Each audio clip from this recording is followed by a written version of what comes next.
Hello and welcome to All the Way Down, a YouTube channel all about the Scottish rock band Biffy Clyro. All the way down. Now, I'm releasing both of these videos in festival season, particularly Reading and Leeds Festival season in August. Part 1 I recorded ages ago. I think it was maybe the second video I recorded, but I've left it until around the time of Reading and Leeds. Biffy aren't playing this festival in 2022, but they have played many times before. Go back to part 1 to see the first couple of appearances, but I'm going to go from 2008 to last year when they played in 2021. Couple of appearances. One thing I don't mention on this one, which I probably should, is in between 2008 and the next one. They played in 2009, but it wasn't Biffy Clyro, it was the side project Marmaduke Duke. So I'll just add that poster here.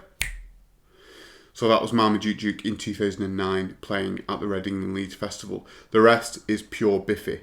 Enjoy. If we don't know where we belong, it'll make no difference from where we started. Look ahead, 'cause here it comes. You're not the lucky one. You're not the lucky one. You're not the lucky one.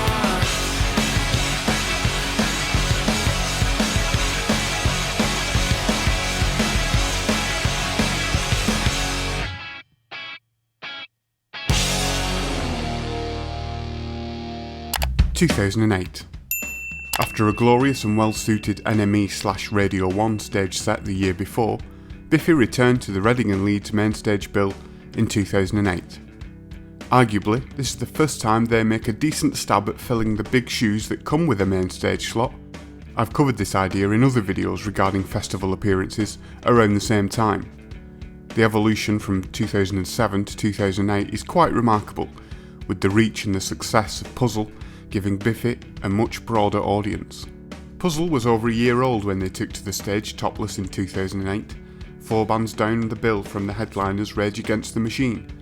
An NME review says they kept their mid-song banter down to a minimum, which has always been the case at festival slots with stringent timings. There's real investment in their new stuff here, with 9 songs from Puzzle making up an 11-song set list. It really is a thunderous set, broken only by Machines halfway through. Biffy finally look comfortable on the main stage at this festival. They're playing like they belong there and haven't just snuck in by accident. Cy said, "That year was special because Rage Against the Machine had come back to headline after no one thought they would. We were lucky enough to see them at Glasgow Barrowlands back in '93. Moments like that always happen at Reading. Those moments tell our story both as fans and as a band." 2010. 2 years later, and a jump up the bill to a later slot in the evening, with only Queens of the Stone Age and headliners Guns N' Roses ahead of them. The Biffy train had gathered a bit more pace by this point, with Only Revolutions out only 9 months earlier.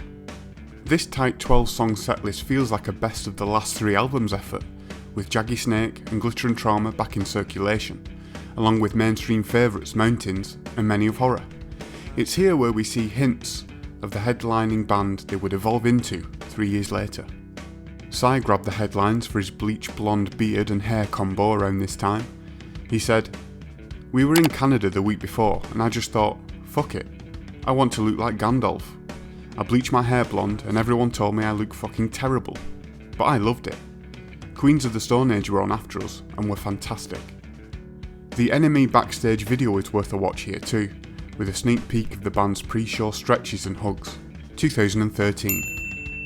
Biffy's first Reading and Leeds main stage headline set came 12 years after their first appearance at the festival, appearing before 9 Inch Nails. Their frontman Trent Reznor tweeted beforehand, "Should be an interesting show tonight at Reading. Our lying promoter and the band following us, whoever the fuck they are, fucked us on our production."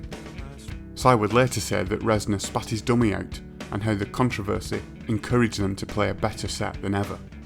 Opposites had got to number 1 upon its release at the start of the year, Perhaps Reznor had missed that news, and the set for the subsequent tour and festival appearances were absolutely fantastic. The set feels like a nod to the Opposites artwork, but looks more like a giant rib cage stretching across the back of the stage. Different People was the song that kicked the set off, with Psy up front and the rest of the band concealed behind a screen, only visible when slowly backlit by moving lights. It's an atmospheric and theatrical start. The theatrics continue later in the set, with Psy setting off and holding a flare at the beginning of Who's Got a Match, and the band members holding strobe lights at the start of Glitter and Trauma. You can tell they've paid particular attention to this setlist, ensuring that a song from each album is heard, even if it does take a partial airing of questions and answers from the Vertigo of Bliss at the start of another song.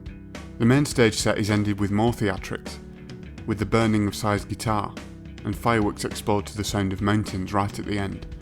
By now, Trent, you should know who the fuck Biffy Clyro are. Psy said, "I don't know how we survived that weekend. It was one of the few shows of my life that was a total out-of-body experience. I don't really get emotional after gigs, but I just burst into tears. It was such an overwhelming experience for the three of us. To be three buddies who started making music for a laugh as 12-year-olds, to then be headlining is something I'll never forget." 2016. 3 years later, and with another #1 album under their belt, the band returned to the Reading and Leeds Festival with another 21-song headlining set. 6 songs from Ellipsis feature, along with those now staples of a Biffy headline show. The first 5 songs are worth noting here, simply for their greatness. Wolves of Winter, Living as a Problem, Sounds Like Balloons, Biblical, 57. What a start. Psy said, "It was less of a milestone and more of us just being ourselves. It felt like we really brought a proper Biffy gig onto the Reading stage and didn't compromise a jot." 2021. Biffy were a late replacement for original headliners Queens of the Stone Age this year.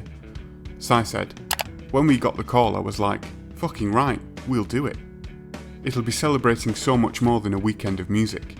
We'll all be together at last. It's more important than any Reading and Leeds before.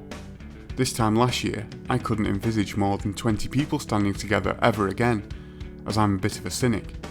It's going to be pure joy." For the first time this year, the festival split up the main stage bill, a main stage east and a main stage west, with Liam Gallagher headlining alongside Biffy. This decision may be a reason why Biffy's setlist is slightly shorter than others, with only 16 songs, 6 of them from their last 2 albums, and the rest of them are usual set staples by now, including Machines, a song which, oddly, they end their set with.